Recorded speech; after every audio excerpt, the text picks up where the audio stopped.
ஓம் சக்தி. என் அன்பு தங்கமே, இதை கேட்ட அடுத்த நொடியே உன் துணை உன்னை அழைத்து உன்னை காண வேண்டும், உன்னிடம் பேச வேண்டும் என்று சொல்ல போகின்றார்.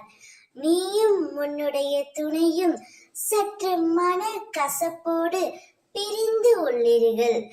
இப்பொழுது உனது அன்பானவர், நீ விரும்பியவர் உன்னுடன் பேச வேண்டும் என்று முடிவு எடுத்து விட்டார்.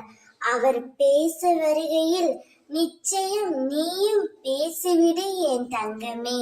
முன்பு நடந்த மனக்கசப்புகளை மனதில் வைத்துக் கொண்டு அவரிடம் பேசாமல் இருக்காதே.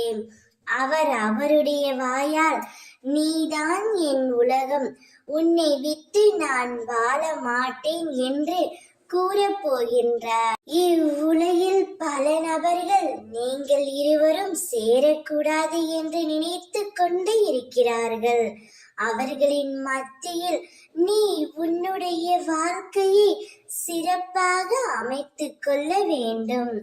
தவறுகள் புரிந்துவிட்டால் இனிமேல் நான் அவருடன் வாழ மாட்டேன் என்று முடிவு செய்தால் வீணடிப்பது அவருடைய வாழ்க்கை மட்டுமல்ல, உன்னுடைய வாழ்க்கையும் தான் என் தங்கமே.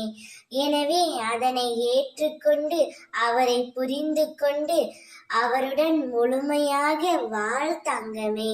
அப்பொழுதுதான் உன் வாழ்க்கையை நீ சிறப்பாக அமைத்துக் கொள்ள முடியும். அவரே உனக்கு அழைப்பு தருவார். அவருடன் மனம் விட்டு பேசு. ஓம் சக்தி.